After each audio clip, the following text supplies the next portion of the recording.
Hi hello ನಮಸ್ತೆ ಎಲ್ರಿಗೂ welcome back to my Suma life style and makeover YouTube ಚಾನಲ್ಗೆ. So ಇವತ್ತು ಏನು ರೆಸಿಪಿ ಅಂತ ಹೇಳಿದ್ರೆ ಸೀಮೆ ಬದನೆಕಾಯಿ ನೋಡಿದ್ರಲ್ವ. ಸೀಮೆ ಬದನೆಕಾಯಿ ಇದನ್ನು ನಾನು ಈರುಳ್ಳಿ ಮತ್ತು ಬೆಳ್ಳುಳ್ಳಿನ ಹಾಕ್ದೇ ಯಾವ ರೀತಿಯಾಗಿ ಒಂದು ರುಚಿಯಾಗಿರುವಂತಹ ಸಾಂಪ್ರದಾಯಿಕ ಅಡುಗೆ ಅಂತಲೇ ಹೇಳ್ಬೋದು. ಸೀಮೆ ಬದನೆಕಾಯಿ ಗೊಜ್ಜನ್ನ ಯಾವ ರೀತಿ ಮಾಡೋದು ಅಂತೇಳಿ ತಿಳಿಸ್ಕೊಡ್ತೀನಿ. ಇದು ಚಪಾತಿಗೆ ಮತ್ತು ರೊಟ್ಟಿಗೆಲ್ಲ ತುಂಬಾ ಚೆನ್ನಾಗಿರುತ್ತೆ ಅಂತಲೇ ಹೇಳ್ಬೋದು. ಹಾಗೆಯೇ ಹೊಸಬ್ರು ಯಾರೆಲ್ಲ ನನ್ನ ಚಾನಲ್ನ ನೋಡ್ತಾ ಇದ್ದೀರಾ ದಯವಿಟ್ಟು ಸಬ್ಸ್ಕ್ರೈಬ್ ಮಾಡ್ಕೊಳ್ಳಿ, ಲೈಕ್ ಮಾಡಿ, ಶೇರ್ ಮಾಡಿ ಮತ್ತು ಕಮೆಂಟ್ ಮಾಡೋದನ್ನು ಮರಿಬೇಡಿ. ಹೀಗೆ ಸಪೋರ್ಟ್ ಮಾಡ್ತಾಯಿರಿ. ಮೇಲ್ನ ಮಾಡ್ತಾಯಿದ್ದೀರಾ ಕೆಲವೊಂದಿಷ್ಟು ಜನ ಕಮೆಂಟ್ ಮಾಡಿ ಈ ರೆಸಿಪಿ ಮಾಡಿ ಆ ರೆಸಿಪಿ ಮಾಡಿ ಅಂಥೇಳಿ. ಸೊ ಮೇಲ್ನ ನಾನು ಚೆಕ್ ಮಾಡೋದಿಲ್ಲ, ಬಹಳನೇ ಕಡಿಮೆ. ಹಾಗಾಗಿ ಕಮೆಂಟ್ ಮೂಲಕ ನನಗೆ ರೆಸಿಪೀಸ್ನ ತಿಳಿಸಿ, ಖಂಡಿತ ನಾನು ರಿಪ್ಲೈ ಮಾಡ್ತೀನಿ. ಇವಾಗ ನೋಡಿ, ಸೀಮೆ ಬದನೆಕಾಯಿನ ನಾನು ಮೀಡಿಯಮ್ ಸೈಜಲ್ಲಿರೋಂತಹ ಸೀಮೆ ಬದನೆಕಾಯಿನ ತೊಗೊಂಡಿದ್ದೀನಿ. ಇದನ್ನು ನಾನು ನೀಟಾಗಿ ವಾಶ್ ಮಾಡಿ ನಂತರ ಸಿಪ್ಪೆನೆಲ್ಲ ಈ ರೀತಿಯಾಗಿ ತೆಗೆದುಬಿಡಬೇಕು. ಸೀಮೆ ಬದನೆಕಾಯಿ ಅಂದ್ರೇ ಕೆಲವರಿಗೆ ಇಷ್ಟ ಆಗೋದಿಲ್ಲ. ಸೊ ಈ ಥರ ಮಾಡಿ ನೋಡಿ ನೀವು. ಈರುಳ್ಳಿ ಬೆಳ್ಳುಳ್ಳಿ ಹಾಕ್ದೇ ಈ ರೀತಿಯಾಗಿ ಗೊಜ್ಜು ಮಾಡಿ ನೋಡಿ, ತುಂಬಾ ಟೇಸ್ಟಾಗಿರುತ್ತೆ. ಈ ರೀತಿಯಾಗಿ ಸಿಪ್ಪೆನೆಲ್ಲ ತೆಗೆದ ನಂತರ ಈ ರೀತಿಯಾಗಿ ಕಟ್ ಮಾಡ್ಕೊಳ್ಳಿ. ಸೊ ಸೀಮೆ ಬದನೆಕಾಯಿ ತುಂಬಾ ಎಳೆದಿದೆ ಇದು. ಸೊ ಒಳಗಡೆ ಇರೋ ಪದರನ್ನ ಈ ರೀತಿಯಾಗಿ ತೆಗೆದುಬಿಡಿ. ಹಾಗೆ ಹಿಂಭಾಗ ಮತ್ತು ತುದಿಯಲ್ಲಿರೋದನ್ನ ಕಟ್ ಮಾಡಿ ತೆಗೀರಿ. ಸೊ ಈ ರೀತಿಯಾಗಿ ನಂತರ ಈ ರೀತಿಯಾಗಿ ಕಟ್ ಮಾಡ್ಕೊಳ್ಳಿ. ಒಂದು ಮೀಡಿಯಮ್ ಸೈಜಲ್ಲಿ ಕಟ್ ಮಾಡಿಕೊಂಡು ಒಂದು ಪ್ಲೇಟಿಗೆ ಇದನ್ನೆಲ್ಲ ಹಾಕೊಂಬಿಡಿ. ನಂತರ ಇದು ಎರಡೆರಡು ಸೀಮೆ ಬದನೆಕಾಯಿ ನೋಡಿ ಎಷ್ಟೊಂದು ಆಯಿತು.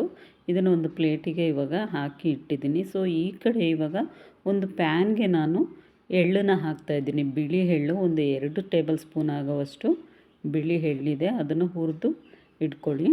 ಆಮೇಲೆ ಒಂದು ಬಾಣಲಿಗೆ ನಾನು ಕುಕ್ಕಿಂಗ್ ಆಯಿಲ್ ಒಗ್ಗರಣೆಗೆ ಎಷ್ಟು ಬೇಕೋ ಅಷ್ಟು ನೋಡ್ಕೊಂಡು ಹಾಕ್ಕೊಳ್ಳಿ. ಆಯಿಲ್ ಚೆನ್ನಾಗಿ ಕಾದ ನಂತರ ಸಾಸಿವೆ ಮತ್ತು ಜೀರಿಗೆನ ಹಾಕ್ಕೊಳ್ಳಿ. ಹಾಗೆಯೇ ಕರಿಬೇವನು ಕೂಡ ಹಾಕಿ. ಸೊ ಇವಾಗ ಏನು ಹೆಚ್ಚಿಟ್ಟಿರೋದ್ನಲ್ವ ನಾನು ಸೀಮೆ ಬದನೆಕಾಯಿನ, ಅದನ್ನು ಕೂಡ ಹಾಕ್ಕೊಳ್ಳಿ. ಈ ಟೈಮಲ್ಲಿ ಹಾಕ್ಕೊಂಡು ಚೆನ್ನಾಗಿ ಮಿಕ್ಸ್ ಮಾಡ್ಕೊಳ್ಳಿ ಇದನ್ನೆಲ್ಲವನ್ನೂ ಕೂಡ.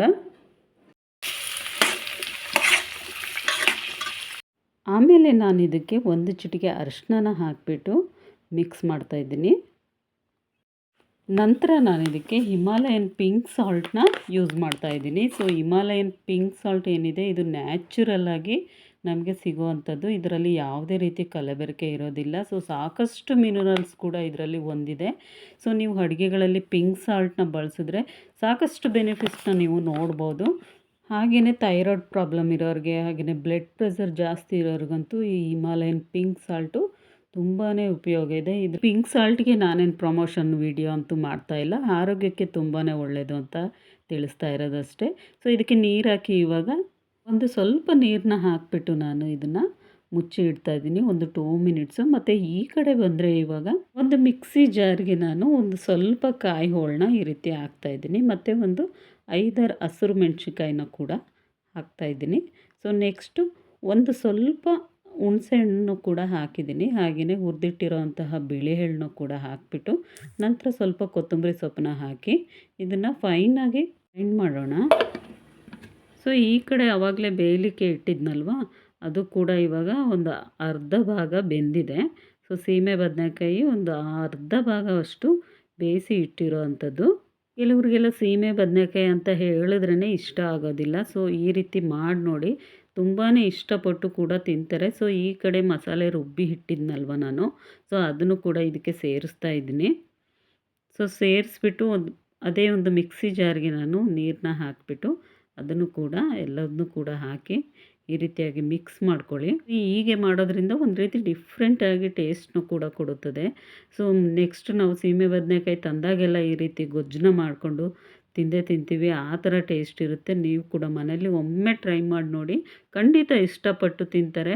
ಸೊ ಮಕ್ಕಳು ಸ್ಕೂಲಿಂದ ಬರೋ ಟೈಮಿಗೆಲ್ಲ ಇದನ್ನು ರೆಡಿ ಮಾಡಿಕೊಟ್ರೆ ಎಷ್ಟು ಇಷ್ಟಪಡ್ತಾರಲ್ವ. ಸೊ ಇದಕ್ಕೆ ನಾನು ಮತ್ತೊಮ್ಮೆ ಇವಾಗ ಪಿಂಕ್ ಸಾಲ್ಟನ್ನ ಹಾಕಿಬಿಟ್ಟು ಮಿಕ್ಸ್ ಮಾಡಿ ಇಡ್ತಾಯಿದ್ದೀನಿ. ಸೊ ರುಚಿಗೆ ನೋಡಿಕೊಂಡು ನೀವು ಮತ್ತೊಮ್ಮೆ ಸಾಲ್ಟನ್ನ ಹಾಕಿ ಮಿಕ್ಸ್ ಮಾಡ್ಕೊಳ್ಳಿ ಈ ರೀತಿಯಾಗಿ. ಸೊ ಫೈನಲಾಗಿ ಗೊಜ್ಜು ರೆಡಿ ಆಯಿತು. ಸೊ ಇದನ್ನು ಇವಾಗ ಸರ್ವ್ ಮಾಡೋದೊಂದೇ ಬಾಕಿ. ಸೊ ತುಂಬಾ ಟೇಸ್ಟಾಗಿ ತುಂಬ ರುಚಿಯಾಗಿ ಕೂಡ ಇರುತ್ತೆ. ಖಂಡಿತವಾಗ್ಲೂ ಒಂದೊಳ್ಳೆ ರುಚಿಯಾಗಿರೋಂತಹ ಸೀಮೆ ಬದನೆಕಾಯಿ ಗೊಜ್ಜು ಫೈನಲಾಗಿ ರೆಡಿ ಆಯಿತು. ಇದಕ್ಕೆ ಚಪಾತಿ ಮತ್ತು ರೊಟ್ಟಿಗೆಲ್ಲ ತುಂಬಾ ಚೆನ್ನಾಗಿರುತ್ತೆ. ಒಂದೊಳ್ಳೆ ಟೇಸ್ಟ್ ಇತ್ತು ಅಂತಲೇ ಹೇಳ್ಬೋದು. ನೀವು ಕೂಡ ಮನೇಲಿ ಇದೇ ರೀತಿಯಾಗಿ ಟ್ರೈ ಮಾಡಿ ನೋಡಿ. ಖಂಡಿತ ಎಲ್ಲರೂ ಕೂಡ ಇಷ್ಟಪಡುವಂತಹ ಆಹಾರ ಅಂತಲೇ ಹೇಳ್ಬೋದು. ಸೊ ಇಷ್ಟಪಡದೇ ಇರೋರು ಸೀಮೆ ಬದನೆಕಾಯಿನ ಈ ರೀತಿ ಗೊಜ್ಜು ಮಾಡಿಕೊಂಡು ತಿಂದು ನೋಡಿ, ತುಂಬಾ ಟೇಸ್ಟಾಗಿರುತ್ತೆ. ಓಕೆ, ಎಲ್ರಿಗೂ ಧನ್ಯವಾದಗಳು ಅಂತೇಳಿ ತಿಳಿಸ್ತಾ, ಯಾರೆಲ್ಲ ಈ ವಿಡಿಯೋಸ್ನ ನೋಡ್ತಾ ಇದ್ದೀರಾ ದಯವಿಟ್ಟು ಸಬ್ಸ್ಕ್ರೈಬ್ ಮಾಡ್ಕೊಳ್ಳಿ, ಲೈಕ್ ಮಾಡಿ, ಶೇರ್ ಮಾಡಿ ಮತ್ತು ಕಮೆಂಟ್ ಮಾಡೋದನ್ನು ಮರಿಬೇಡಿ. ನೆಕ್ಸ್ಟ್ ಮುಂದಿನ ಒಂದು ಹೊಸ ರೆಸಿಪಿಯೊಂದಿಗೆ ಮತ್ತೆ ಖಂಡಿತ ಸಿಗ್ತೀನಿ ಫ್ರೆಂಡ್ಸ್. ಹೀಗೆ ಸಪೋರ್ಟ್ ಮಾಡ್ತಾಯಿರಿ ಎಲ್ಲರೂ.